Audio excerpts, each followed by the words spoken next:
Okay, so let us start the Math 5 lesson here. Yeah, I think we need to talk a little bit about set theory in chapter 1. And I have already uploaded the time plan, so I will try to follow that time plan. But I cannot promise. Usually I get excited, so I deviate a lot. But yeah, more or less I will follow that time plan. So I think it is written 19-hour set theory, so that's a short chapter, but that's very extremely important. So everything in mathematics is actually a set. Okay, so set theory is the foundation of mathematics. Of course, set theory is also based on logic, but that logic usually we already know about it by evolution or whatever. I don't know, but we are following more or less the same logic. So for example, if I say the door is open and closed, you say this cannot happen, yes? So these kind of things we already know that are contradictions, they are not working. So these the fundamental thing that we are doing is logic. So when you code a computer and everything, you are using the logic, and if it works, it means the logic that you are using is the same logic that the computer is using. But if you want to go a level higher, that would be set theory. So set theory is the foundation of mathematics. Everything after that, in principle, is a set. For example, a function, we haven't defined them in this very axiomatic and systematic way, but the function is a set. And then everything you read before, studied before, derivative and limit are related to sets, related to functions. So we can say that the derivatives are also can be considered as sets and things like that. Okay. So what I'm trying to motivate is that the foundation of all mathematics is a subject called set theory. Yes. And this is a very abstract and philosophical, actually, branch of mathematics in the beginning. So you need to get used. It doesn't mean it is hard. It's actually very simple, but it is abstract. So it means that might be if you want to point something out in the universe, this is a set. Might be you cannot point your finger there. So for example, you can say everything in mathematics is a set. Even numbers are sets. So if you want to think mathematically, what is the meaning of number 2? Okay, so number 2, you can say I have 2 pens, I have 2 apples. So somehow you associate a concept in a physical reality to number 2. But 2 is 2, it's abstract, yes? So you need to be able to define 2 without saying 2 apples, 2 pens, or 2 pencils, or something like that.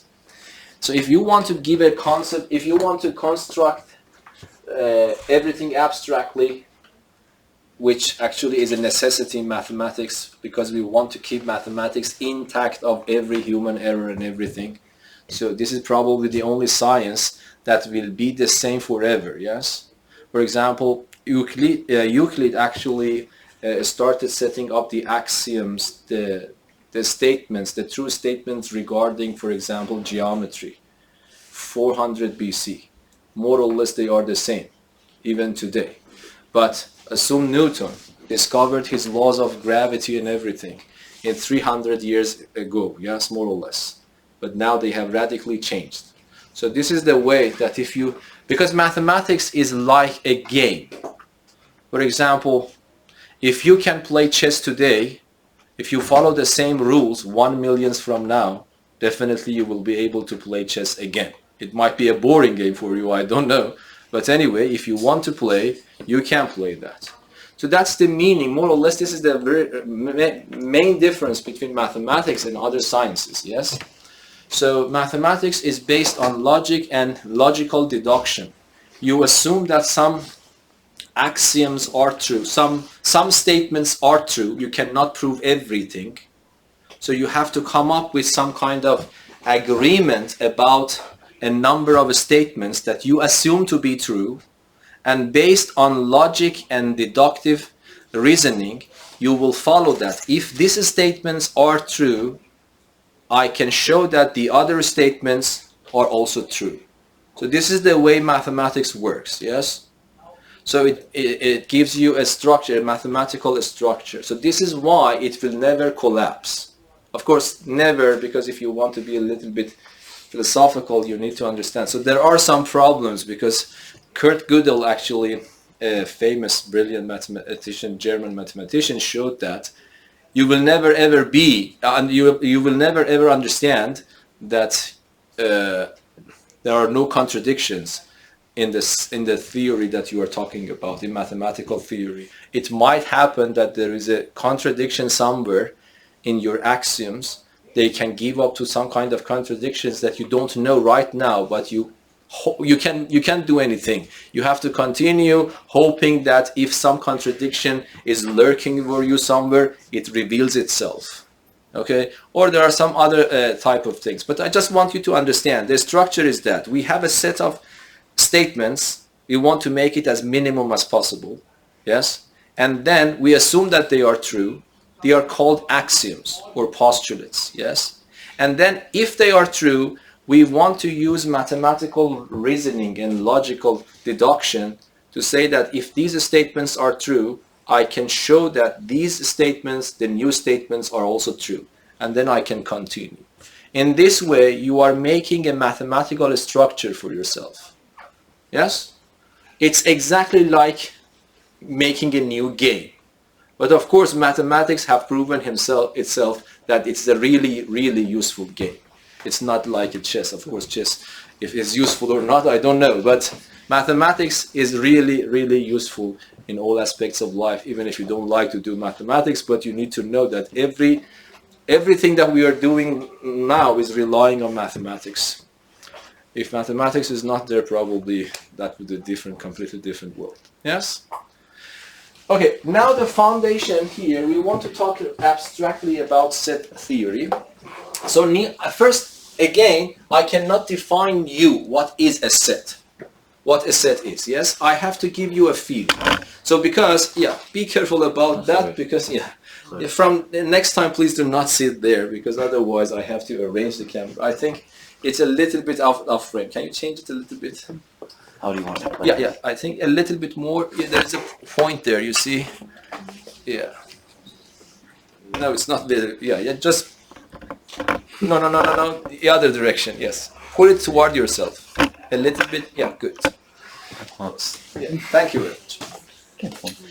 Okay, so set itself is an undefined concept in set theory. Yes. For example, if I ask you define a point or define a line. So let us talk about a point. How can you define a point? If you think a little bit, you see that it is not possible to define a point. Yes, but we can describe a point. Yes, for example, if I put this and I ask you, do you think that's a good representation of a point? Might be you say yes, but if I do this, is this a good representation of a point? You immediately say no. So it means that you have an internal feeling what a point is without being able to define that. But mathematically, this is not a point either, yes? Because what is a point? Mathematical point means 0 dimensions. So it shouldn't have any extensions at all, yes? So even if I put a very, very simple dot here, if I want, we can measure the length of this, yes? So that's not a point, but that's a good representation of a point. Yes, I can work with this representation in a satisfactory way, yes? Is that understandable? So the same thing is for a set. How do you think you can define a set? Might be you say that a set is a collection of objects, but then person can ask what is a collection, and then what do you say? I don't know. You can say it's a group of things, and then person can ask you what a group is, and then I don't know. A collection, a group, or a gathering. So you can continue asking what is this one, what is that one. Yes. So at some point you cannot define everything. Okay. And this is not a statement. I want to introduce you something that's called a primitive notion. So the set in set theory is a primitive notion. I cannot define that. Yes. But I can give you how to feel about it.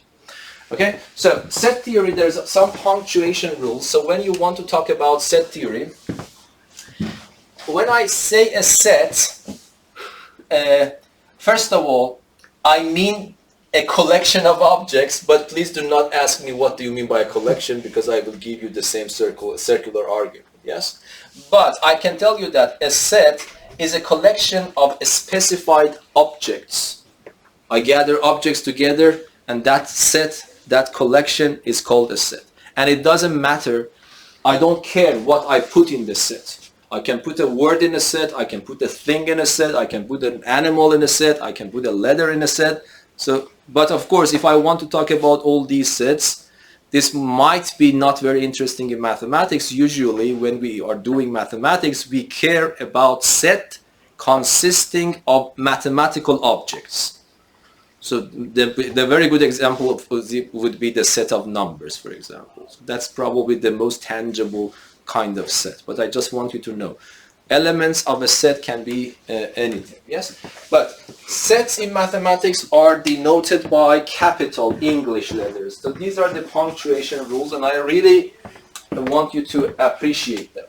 So I would say I have a set, let me call it set A, and then I put equality, and then I have to put curly brackets, and it's a have to. You cannot use brackets, you cannot use square brackets, you have to use curly brackets, yes?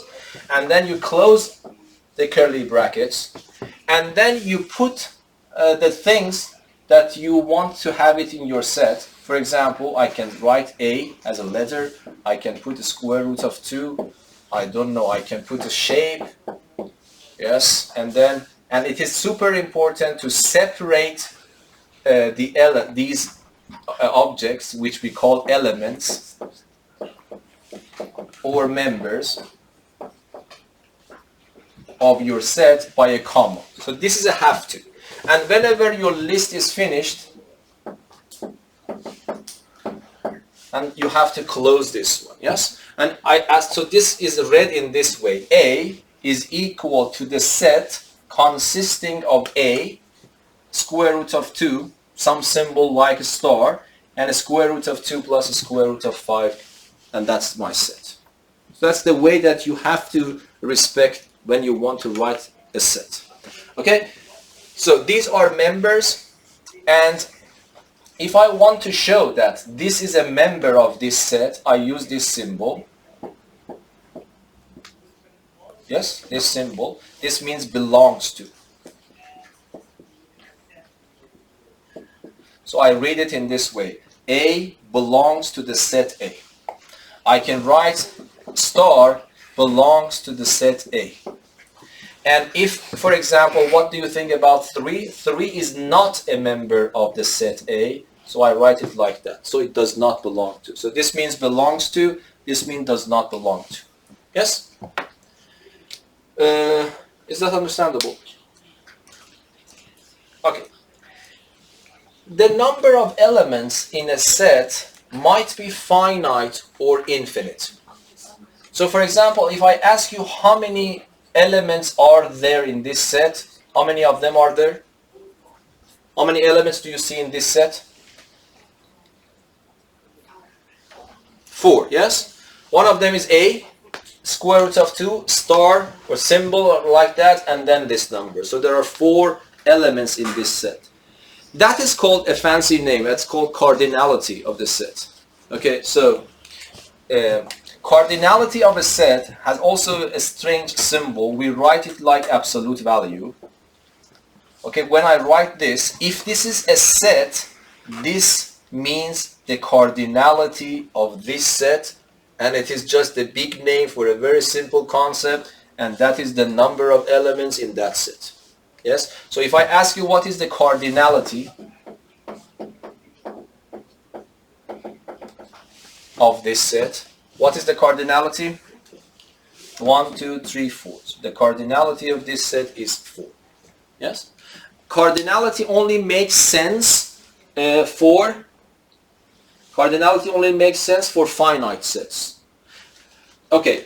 A famous set, do you remember, probably the most famous set is this set.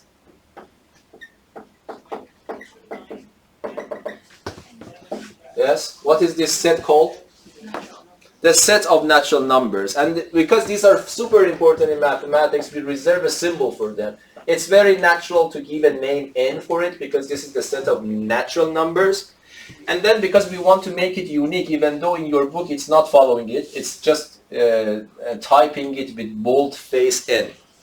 But usually in other books you have an extra vertical line next to n, and I will follow this convention. So this means that the set of all natural numbers. So is this a finite set or infinite set? This is an infinite set because it will continue forever. So the number of elements in this set is not a finite number, it's an infinite number. It is infinite. Okay, so what is, if I want to make this set a little bit bigger, what do you say? What is the next set coming after that? Yes? Is it real numbers? No, real numbers is, I think, 2 or 3 steps. You jump 2 or 3 steps. But so another set is the set of integers. Yes? I think you call it Hiltal or something. So if I want to increase it, if I want to make it bigger, to extend it, this is coming from German word, I think. I don't know the pronunciation. Is it Zochlen or whatever? So this is the reason that we call it Z, and this is a standard in mathematics. Yes. So and then you have to put this, this bar to show that this is the set of integers. What is that? Yes, we have. For example, we can start from negative infinity, -3, -2, -1, 0, 1, 2, 3, and etc. So it includes all the numbers, negative numbers, positive numbers, and 0. Remember, 0 is neither positive nor negative. There is no sign attached to 0, okay? So because of that, there is a distinction between non-negative. These are the things that I am telling you in passing. I want you to know. So non-negative is different from saying positive. Yes, when you say non-negative, it means it is not negative. It is not negative means it might be 0 or bigger than 0.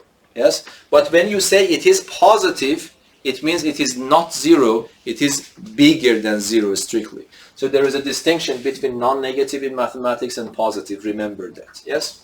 So non-negative, if you want to have it short, non-negative means greater than or equal to 0.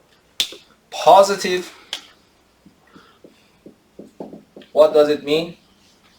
Positive means strictly greater than 0. So yeah, this is good to know. Okay, what comes next? If you want to extend the set of integers, what comes next? Yes? This is rational numbers. It's rational numbers. So rational numbers, so the point is that, by the way, this might be a little bit ambiguous, but because we are humans, we understand when we put dots, what is the meaning of this dot. So what's coming after is 6, yes? So what is coming here after is 4. What's coming before, that's -4. But the set of rational numbers cannot be defined, cannot be symbolized using these dots, because they are not following a very nice pattern like this, yes? So how I should define a rational number? First, give me an example of a rational number. One of you. An example of a rational number. Yes? 1.5. 1.5 is a rational number. Okay. Give me an example of a number that is not rational. Yes? The square root of 2. This is the most famous irrational number. The number that is not rational is called irrational. Yes? So you said 1.5. So the set of rational numbers is denoted by Q. Q is coming from the quotient. And quotient means something like a fraction, yes? So, and then you put a symbol like that here. And then what you do, you define it. The set consisting of all fractions. So what do I put in this set? I put all fractions. Okay? But not all fractions. The fractions whose numerator and the denominator, I will read it for you, are coming from the set of integers, And one more property is that the denominator is not 0. Okay? So let me read it for you. And this vertical line in set theory means such that. Some people use semicolons instead of this. I don't know which one is used in your book. I think semicolon is used. But semicolon means such that. This vertical line also means such that. Okay? So how should I read this? Q is equal to the set consisting of all fractions like this, so that the numerator is coming from this set.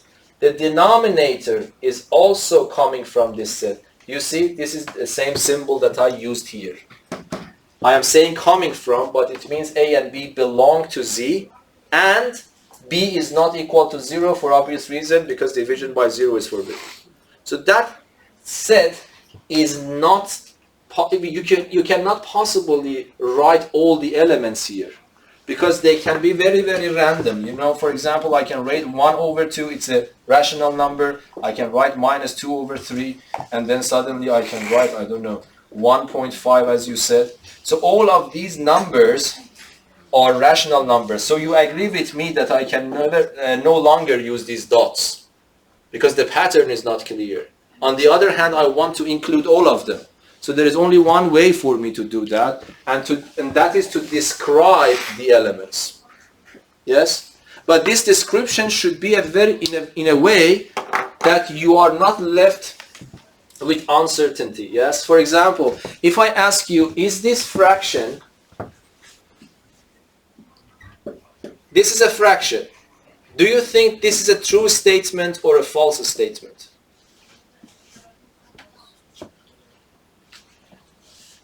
Is it true or false? Yes, because this is a fraction. Up to here it's okay, but not all fractions are here. The fractions whose numerator and denominator are coming from the set of integers, so that the denominator is not 0. So this number that you see satisfies the form of being a fraction, satisfies this condition because 2 apparently is not equal to 0. Okay? This also have this condition that B belongs to Z because 2, the denominator, is in Z, but it does not satisfy the last condition whose numerator should also be in Z, which is not. So it means that if you write this, this is not a true statement, this is a false statement. Yes? So, in principle, you should be, but of course, answering this question is not easy at all. For example, how do you know, by the way, square root of 2 is not a rational number? The proof is hard. We will study that, but the proof is not obvious. Harder than that is the famous pi number. What do you think? Do you think pi belongs to Q or not? Pi 3.4, 14, 15, etc., etc. I just want you to understand that this is not an easy question to answer. I just want you to feel it. I don't want you to prove it or whatever. I want you to understand this is not a trivial question. Pi, the famous pi number, is, so here, does pi belong to Q, yes or no? Yes? Yes? No. No? Yes? But how? I just want you to understand, the answer to this, you need to wait for the first year of university to realize why pi is not a rational number. Okay? But I want you to understand why this is a real question. Because it is claiming that you cannot find any two integers such that if I divide them together, it becomes pi. So that's a huge claim, you know. How many numbers are there? Infinitely many of them, okay? I can start dividing this by this, it becomes 3 over 2, 1.5. 1.5 is not equal to pi. So how many options I have to check? Infinitely many. But I am making a very important claim from now on until human is actually living, yes? Don't waste your time. You will never ever find a pair of these numbers so that when you divide them, it becomes exactly equal to pi. And this claim remains standing forever. So that's the power of mathematics. Yes? It's because that none of the integers have infinite length. That way, none of them can be exactly pi. Pardon? Because pi has infinite length, it's infinitely long. No, that's a consequence of pi being irrational number. Yes. Yes, but we don't know. How we know? That's the proof. That's exactly the same thing to you. If I know pi is an irrational, then what you say is an immediate consequence. It means that this will never ever end in decimal points. But not the other way around.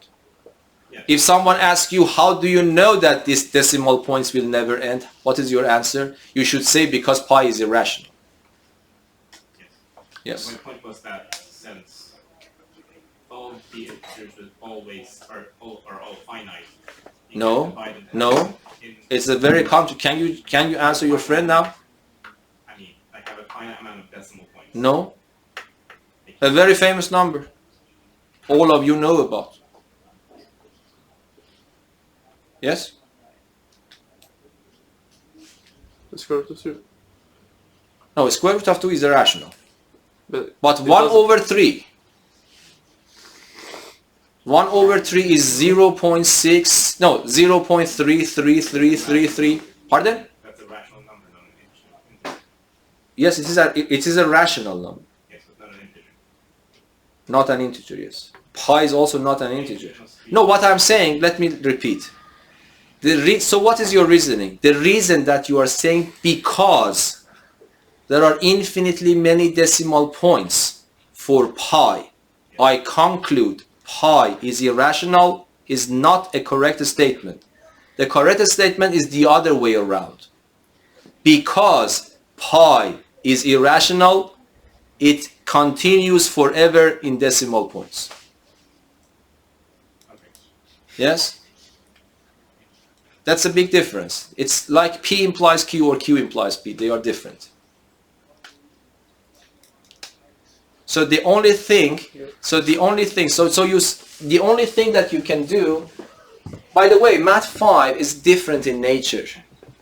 So you see what I'm talking is not a very hard concept, but it is really hard because so you have all the prerequisites, but you need to understand these things, what is going on. So what is my claim? When you want to show that pi is not irrational, you need to refute this statement. You need to show me that you will never find two numbers when you divide them together from this set, it becomes exactly equal to pi.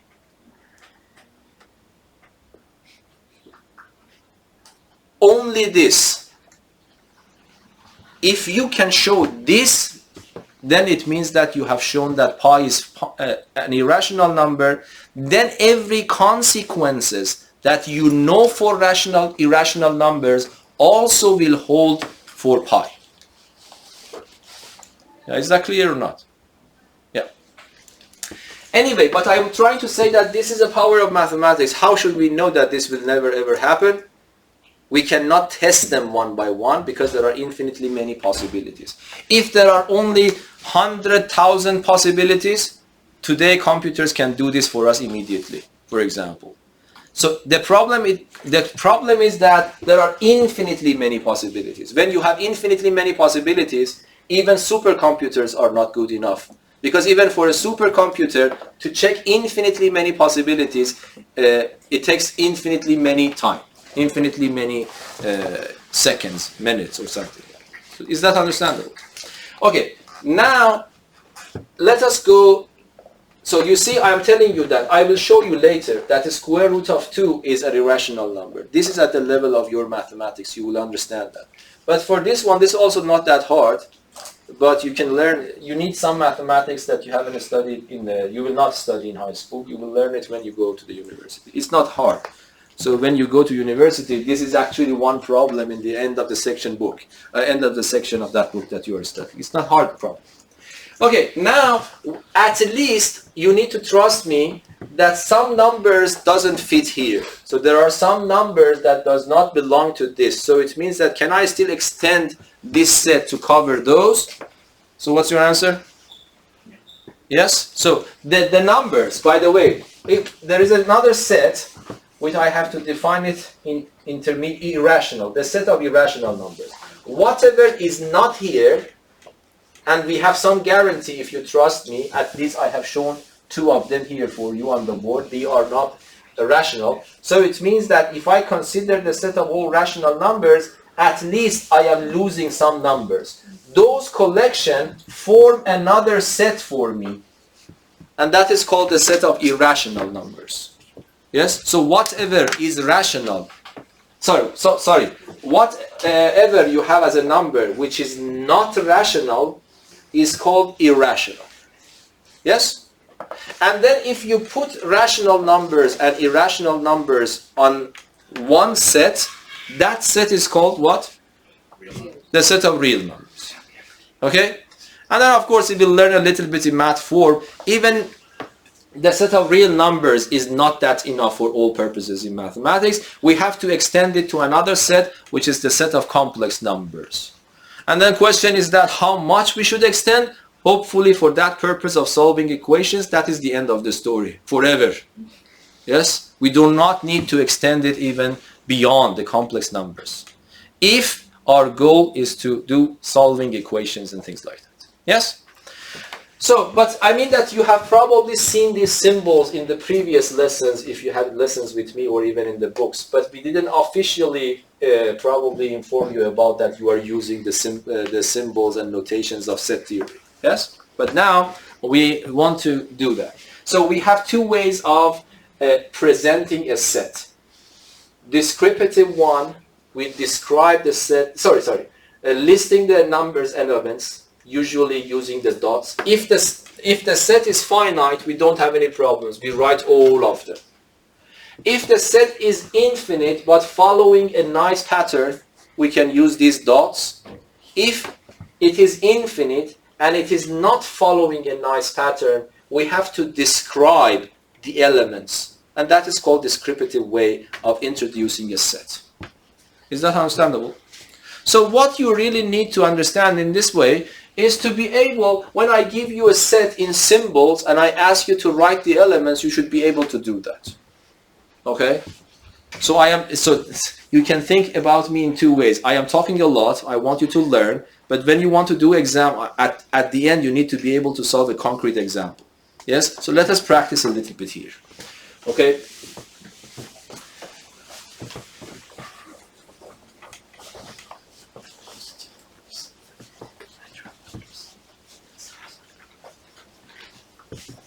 Let me make it very, very simple first. I write this. Let us read it together. A is the set of X such that X belongs to Z. And, by the way, I use this symbol for and I will use this symbol for or. Okay.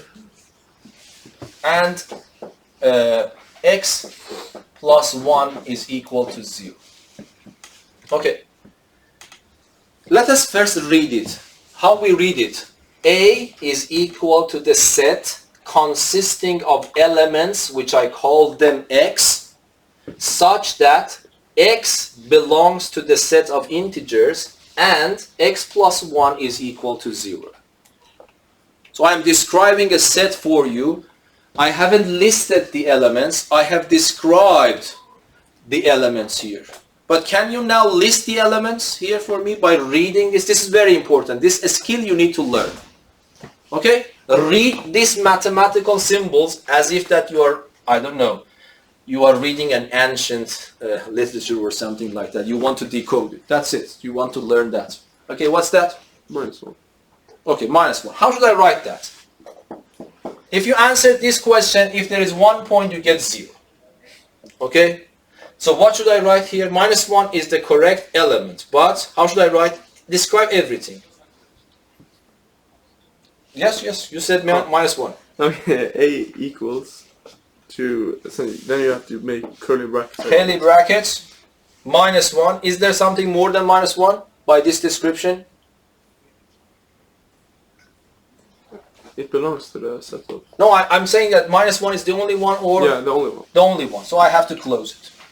Yes? And by the way, there is a name for this kind of set with one element that's called a singleton. So these are names. Singleton, I am not sure about this E. Yes, yeah, you can just let me see. I think there is an E there. Because for single we have an E, yes?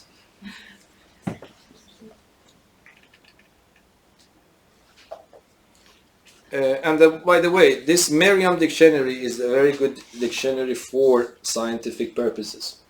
And that's free.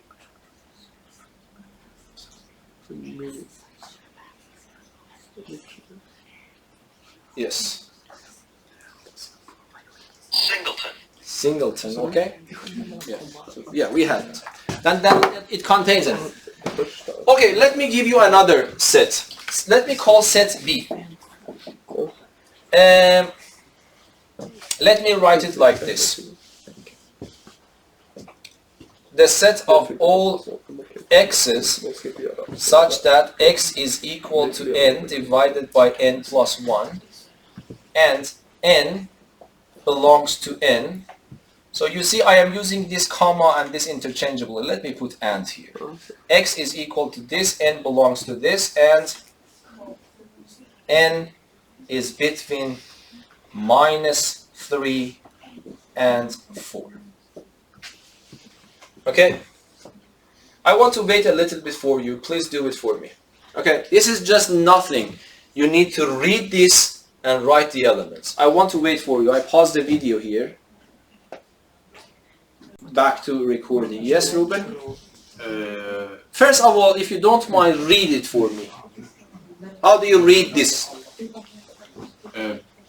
B equals x. No, you should write it in this way. B is equal to the set consisting of elements x. This you need to practice.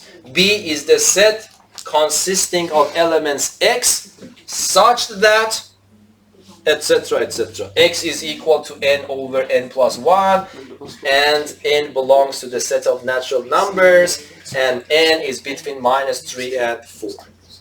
Okay, so you need to be able to read it. Okay, now do you want to answer this?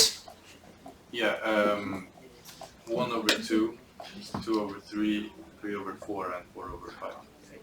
Yes, I think it's correct. Yeah, thank you very much. So let us understand what is going on. If you want to be if you just write this, that's completely okay for me, even in the exam. But if you want to see how I can come to that conclusion, because you see that the set B consists of elements x. So you have here more than one variable. One variable is x, the other variable is n. But what you are supposed to put in B is not n. You are supposed to put x in B. But x is being calculated using n. So this is why you have to understand what n is, use that n to calculate x, and then put it in your bag or in your set. Yes? Here I can translate this condition. This is not one condition, there are two conditions. By the way, if I do not give this to you, how many options are available for n? Only one condition. How many options are there? Say it. If you don't give us that, there's infinite possibility. Infinite possibility, yes. How many numbers are there between -3 and 4? Infinitely many. -3.1, I don't know. Sorry, -2.9, -2, a lot of numbers. But now when I put n belongs to n, it means that I have another restriction. My numbers should come from this set. Okay? So I have n belongs to n. N is between -3 and 4. So how many options are available? N can be -2 or -1 or what? 1 because 0 is not there. Yes, or 2. What? 2 or 3 or 4. Yes? And then I go back here. I want to calculate x. N is -1. Be careful. N is -1. I put it here. Sorry, n is -2. I put it here. It becomes Yes? If it belongs to the set of natural numbers, then... Oh, okay, okay. Thank you, Ernest. Thank you, thank you. Thank you, thank you. Yes, yes. Okay, so n starts from 1. You are right. Thank you very much. So I put 1 here. It becomes 1 divided by 1 plus 1, which, as you said, is 2. n is 2. I put it here. It becomes 2 over 3, comma. This comma you need to respect. And then I put 3. It becomes 3 over 4. And then comma, I put 4. It becomes 4 over 5. End of the story. So now the question is very clear. So you started from this. You were able to write it in by writing all the elements. Is there any question? Yes? It's not a question, but it was kind of tricky because you wrote -3 in the interval. Yes? But it's natural numbers, so you're not even supposed to use -2 and -1. Yes, but I fooled myself. Did you see? Sorry, I was trying to fool you, but I fooled myself. Yes. So it sometimes works. Yes. Yeah. Okay. Yeah. But let us go to another example. Wait, Baba, Yes? could you say that n is the set of 1, 2, 3, and 4? No, n is not a set because n, in the way that we see, n is used in this formula. Okay. So implicitly it is telling you that n is not a set. Okay. Because operation of addition and division is not defined for a set, it is defined for numbers. So the nature of this n is not of the nature of a set. It's a number, and it's emphasized here. Yes? Okay. And I don't know, this is a scratch work thing that I wrote here. If I give you this in the exam, you can just write this. Yes? Okay. But let me give you another example. What do you think about this? The set C is equal to the set of all, let me call it Z, such that Z is equal to 2 power x plus 3 to power y, and x belongs to n, y belongs to n, and x plus y is 4. Yeah, please read this and write it using the elements. I will pause the video. When you are ready, please raise your hand. Okay? Anyone wants the answer?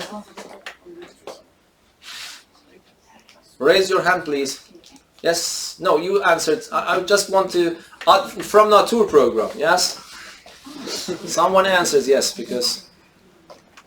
Yeah, someone from Natur program, please. Yes? 29. Oh, should I say them? Yes, please, first of all, try to practice. Can you read this for me? In your own language, but respect the details. Okay, C is a set which consists of Z. This means, this symbol. Means such that Yes. Z is equal to 2 to the power of x plus 3 to the power of y, and x belongs to the natural numbers, and y belongs to the natural numbers, and x plus y is equal to 4. Yes, I just correct one thing. Y belongs to natural numbers is not a good thing. You should say y belongs to the set of natural numbers. Yes? Yeah, but no worries. I just want you to learn in a perfect way. Okay, now can you tell me how should I go to scratch paper. What you do, I will do it here, and then I will transfer it here when it is finalized. Okay, can you tell me what should I do first? So I want to find out which numbers could be x and y. Exactly, because even though the set consists of z's, but z's cannot be calculated unless I know x and y. Yes. So x and y is an intermediate way to calculate z. Okay, so can you tell me, for example, can you tell me how should I do that? Okay, so you have to figure out what makes 4. So, for example, 3 plus 1. Exactly. So might be, this is not something strictly, you can do whatever you like. Let me write x and y. Yes. And I want to make sure that the sum is 4 and they are coming from the set of natural numbers. And I told you that please respect that natural number on the board is from 1. So it would be 1 and 3. 2 and 2. Should I write 3 and 1 or it is enough 1 and 3? No, you can write. You have to write, yes? So you have to consider 3 possible options, yes? So, and then for this one, can you tell me what happens for z here? X is 1, y is 3. X is 1, y is 3. 2 to the 1 is 2, 3 to the 3 is 27, so it becomes 29. Yes? And then the next one. I put 2 there. So what happens? 4 and 9, 13. And finally, 3 and 1. So, what should I do here? It is 8 and 3, 11. Yes? Yes. So that would be the answer. I have a question, because it's not y and y, so 2 and 2 should not be there. No, it should be there. But x is not equal to y. X is... No. Supposed to should. So y shouldn't be? But I'm just saying because x... No. This is important. If I ask you, translate this part, the translation of this part is all these options, all these possibilities. If you are doubting that I need to eliminate this, we can discuss about that. You are saying that I have to take this away? It's weird to say that x can also be y. Yes? No, it's not weird. Let me just, this is a very important thing, by the way. In algebra, when I say x plus y, I am using 2 different letters. It means that they can be distinct, they can be the same. Okay? But if I use x and x, it means that they have to be the same in that problem. So for example, if I ask you to solve this, I ask you to solve this system. Forget about this concept. If you want to solve it, x becomes equal to y is equal to 2, and that's the answer. Even though I have used 2 different letters. But remember, if I use the same letter in one problem, that letter is the same all over that problem. But if I choose different letters, it doesn't mean they have to be distinct. They might be the same. And I don't know until I calculate. Is that understandable? Okay. So, but another thing, I thought that you want to say this. Let me ask you something. Could one, in principle, start from here? Yes? Let me do it in this way. So usually we prefer to bring x first. Might be we start from here. Yes? So this is also reasonable. Because there is nothing that I can control you to write this or that. If this is reasonable, this also seems reasonable. And if I want to follow this table, what will happen there, do you think? Okay. But is it fair to consider these two different sets? No. So one thing that we get for immediately is that order is probably not important in a set. That's a very crucial point. Okay? So how many ways I can write this set? All of them are the same set. How many times? We will study these things later. No, less than 9. 6. We can write this in 6 different ways, yes? I can write 29 first, 13 and 11. I can keep 29, but write 11 here, 13 there. I can follow this rule. There could be 6 alternatives. But all of them are consisting of the same objects, which are 11, 13, and 29 in different orders. And I think you also yourself feel it. If mathematics here is reasonable, there shouldn't be any difference between how I ordered things there. Yes? Is that understandable? Yeah. This regarding, it's 6 different combinations. How do you say fakultet? Factorial. Factorial. Yes, we will study that later. But what I'm trying to say, by this example, I want you to motivate that. Even if you were a mathematician, you would define it in this way, that the order is not important in a set. Because then you don't have any leverage. Of course, you can cook up stories to make the order the same, but for the time being, there is no difference, always. There is no difference between this set and if I change the elements within the set. Order doesn't matter in a set. Yes? What happens if you get two of the same numbers, like 2 11s? Yeah, that's also a very important question. I wanted to come to this. And that is also, let me not step a little bit ahead. I will come back to this one. Yes? But let me, before that, there's also a very famous set. I want to motivate you for that. Please tell me. I don't want to give you time. You just tell me this. A is the set, let me change the name. D is the set of X belonging to N such that, let me be precise. X such that X belongs to N and X plus 5 is equal to 0. That is the continuation. This is the next example. But answer it immediately.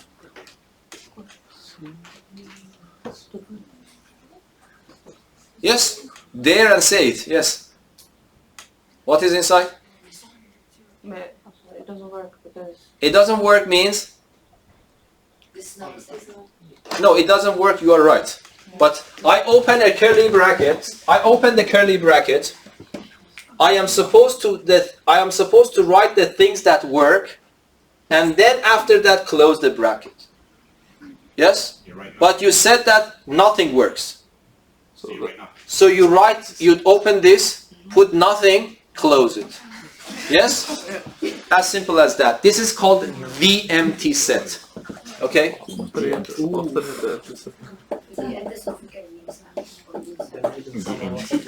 Okay? And the symbol for the empty set is this. I think this is Danish one, yes? Do we have a Danish alphabet like this? Looks like F in Russian. I don't know. Because, anyway, this is called the empty set. But if you are curious, you should ask about the. Yes? Because when I say the, it means that there is a unique empty set. Otherwise, I cannot call it the empty set. I should call it an empty set. Yes? Okay.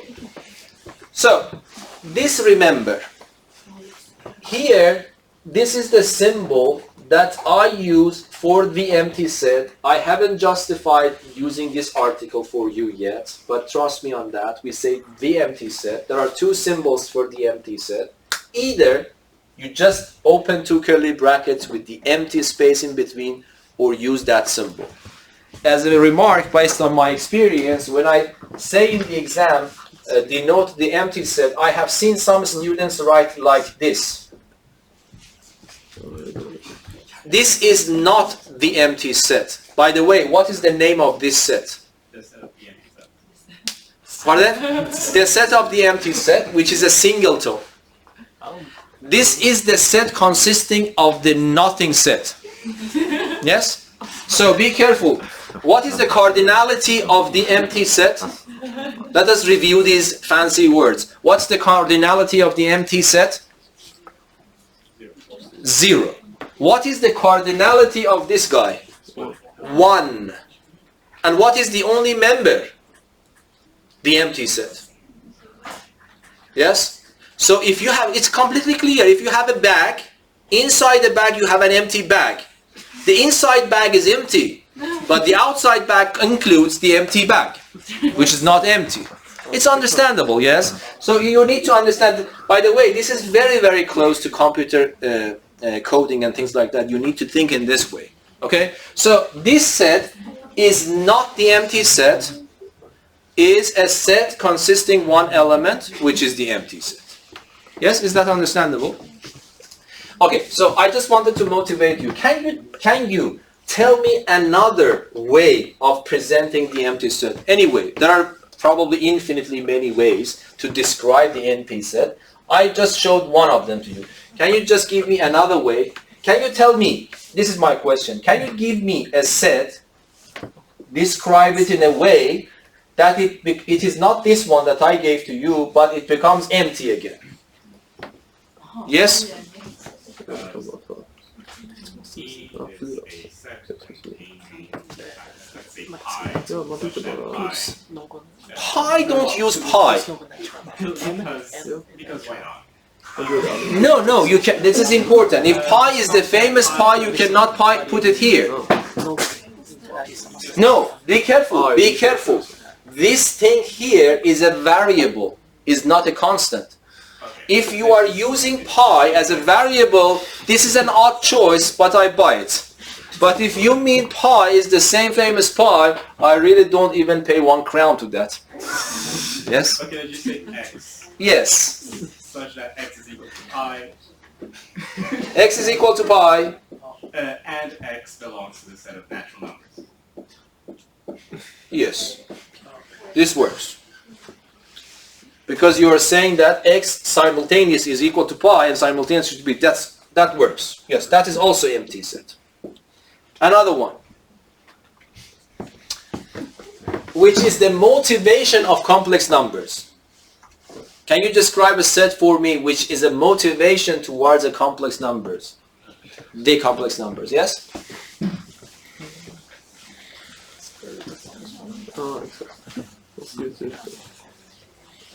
What? So F is the set of x belongs to R, and x squared plus 1 is equal to 0. So this is actually the motivation behind inventing complex numbers. We were looking for solving this equation, but unfortunately we couldn't find any number in the set of real numbers whose square plus 1 is 0. Why is that? Because any number in the set of real numbers, when you square it, it becomes non-negative. Yes? And if you add 1 to it, it becomes greater than or equal to 1. So it cannot be equal to 0. On the other hand, I am looking for all those numbers. So I will not find any. So it should be empty set. Okay? But this is important. You see, I have 3 descriptions for the empty set here. All of them is the empty set. I haven't talked about this article yet. I will talk about it now. Okay? Yes. Can you write that, for example, F is a set of x such that x does not belong to the real numbers? Is that the same thing? No, in that case, this is not an empty set. Okay, that's also an important question. Let me elaborate on that. So what you are saying is that, let me call it a set G, x such that x does not belong to R. This depends. Do you think this is an empty set or not? If you were before Gauss, probably, Gauss invented the complex numbers, you would say that this is the empty set, because at that time the only numbers people knew about was the set of real numbers. And you are saying that x is a number which is not real. On the other hand, there are no such a number, so it would be empty. Yes? But now when you say, if we are aware of complex numbers, might be people think that this would be the set, all complex numbers which are not real. For example, the imaginary unit I. I is the number whose squared is equal to -1. Yes? In that case. Now, but this question is very important. It means that in principle, we need to have the biggest set in my mind to talk about other sets. And that is called the universal set. It's the opposite of the empty set. So you brought it up, so let us continue. So the empty set is a set with nothing, but the universal set is the set definition, is the set that contains the elements which can be used in other sets in that context. Yes? And by the way, when I say universal, the universe could be very small. Yes? I can keep the universe to be 1 and 2. Okay? Okay, can you tell me what kind of sets I can talk about if my universal set is 1 and 2 only? Can I talk about this set 1 and 3? No, because 3 is not in the universal set. So, in principle, your question is that if I want to talk about set theory, first of all, I need to specify the universal set. And after that, I can talk about other sets. And there is an obligation, elements that I use for other sets they have to come from the universal set. So the answer to this question is yes, it is an empty set if the universal set is R. Then it is empty. But if the universal set is the set of complex numbers, this is not empty. So I can answer it only in this way. And that is good that you asked. So I talked about the universal set, and I think it is also in the book, and the symbol we reserve for that is U. Okay? So can you tell me, if the universal set is this set, what sets can I use? Can I talk about here? Assume that this is my universal set. Can I talk about the singleton 1? Yeah. Yes. Can I talk about the singleton 2? Yeah. Okay, what more? 1 and 2. I can talk about this, and I can talk only about the empty set. So if I make this universe so small, I do not have that much options for me. There are only 4 sets that I can talk about. Yes? Is that understandable? So it's very important to know the terminology. The empty set, the universal set. The universal set in principle should be fixed in the beginning of the discussion. Yes? Okay. So, what more? Okay, now let me ask you one question. So here we started to learn about a new concept, which is the notion of the set. And now, if we just define and forget about it, it's more or less useless, okay? It becomes useful if we can do something with sets. Yes? For example, assume that you have just numbers and you cannot do any operations on them. Okay, so 2, I have 2, I have 3. Okay, I have 2 apples, my friend has 3 apples. Who cares? But now we can ask the question, how many apples do we have? Then we can add them, 2 plus 3, 5. So we have 5 apples. Good. We did something with numbers. And that's the same story here. If we just have sets, that's good. But if we cannot do anything with the sets, it's not useful. So we have to start doing something with sets. And that is algebra coming in. So we should be able to set up an algebra on sets. Addition, subtraction, division, I don't know, these kind of things are arithmetic or algebra for numbers. Now that we have a new mathematical idea, we want to have an algebra for this new concept. Is that understandable? Okay, in making an algebra right, what is the first step? I asked this question in math specialization just before coming here. I want to make a new algebra for numbers. For sets. What is the first thing that I have to address? Yes? Negative numbers? No. No, for sets.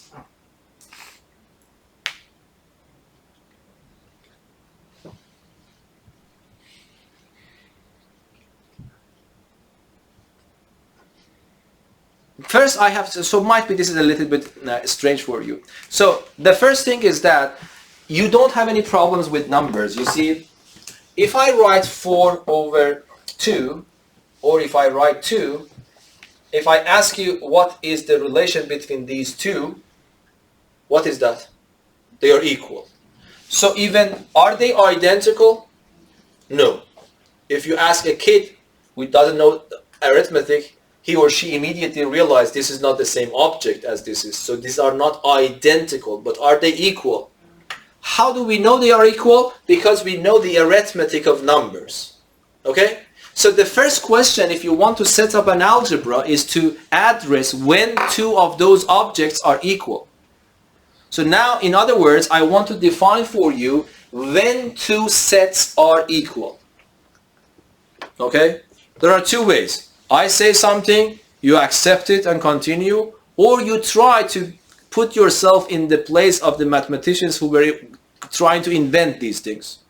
Okay? Now I am asking you, what is a natural way to define 2 sets are equal? When do you think 2 sets should be defined to be equal?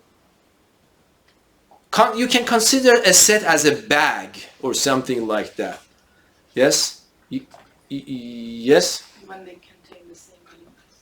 Yes. when they contain exactly, let us emphasize on these words, exactly the same elements. Yes? So that is the meaning of two sets being the same. So if I write a set 1 and 2, and if I write a set 2 and 1, are these two sets, if I call the set A, and this called the set B, are these two sets equal? Yes, because, let me emphasize on these words, yes?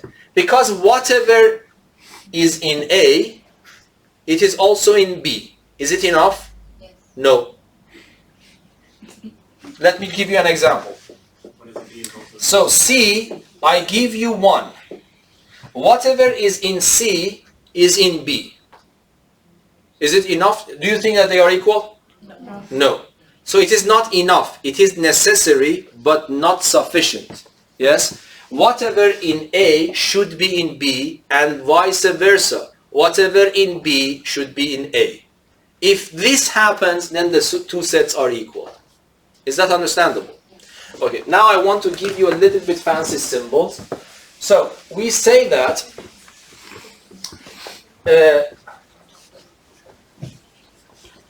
when I say two sets are equal, this is why, really, do you remember, I emphasize on the word exactly. So when I say that A is equal to B, if A and B are the sets, this means that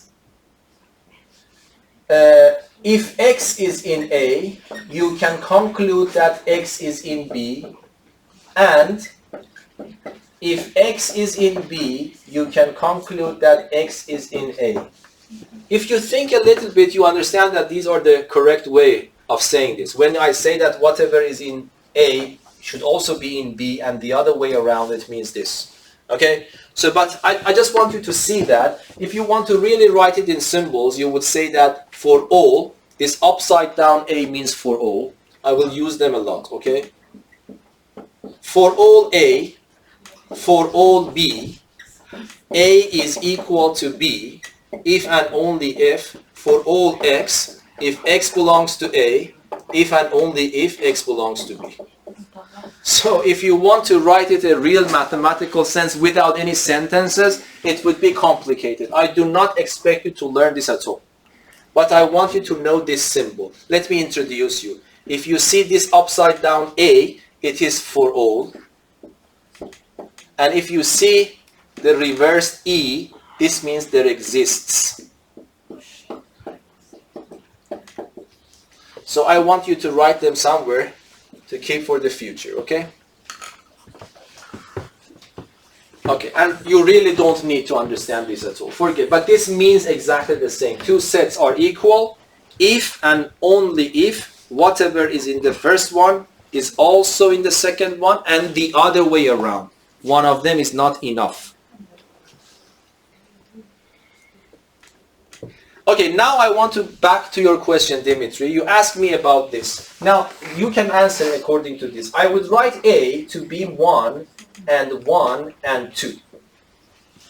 And then I would write B as 2 and 1. Now I am asking you, but because you know that we have a convention, when in mathematics I write 1 and again 1, these two ones are the same object. That is the convention behind my head. Yes? Now I am asking you, so you see I am repeating an element. That was your question. So do you think now A and B are the same, are equal or not? They are not identical, of course, but are they equal based on definition? Forget about your intuitions. You need to follow exact rules, even if you don't like it or even if you feel the other way around. Yes? All the elements in B are present in A, and all the elements in A are present in B. Finished. So they are equal. So this set and that set are equal. So not only the order is not important, repetition of elements is not making a new set for me. And this is why it's common when you take, this is a very strange thing a mathematician can see in a book. Because back in the head, he or she is always thinking that I do not need to repeat an element in a set. Okay? Is that understandable? So, do not repeat any element in your set. Okay? Because if you repeat the same element even 10 times, it doesn't change anything. And there is a rule for being mathematician being lazy, so you don't need to write 10 once. Just one is enough. Yes? So, do not repeat any element. So repetition of elements doesn't make a new set. Arranging these elements in a different order doesn't make a new set for me. So the concept of order is not present in a set. Is that clear? So be careful about that. So we consider these two sets again the same set. Okay, we have to finish here, but I am not finished with this membership and things like that. I will continue this Monday. Yes, please? Quick question. Does having repeated same numbers, does it increase the cardinality? No. According to that, that's also a very good question. I didn't remember, I should mention it up. So if I ask you what's the cardinality, it's still 2, not 3. Okay? Yes. Thank you very much. Yes, Jag tror det var moment.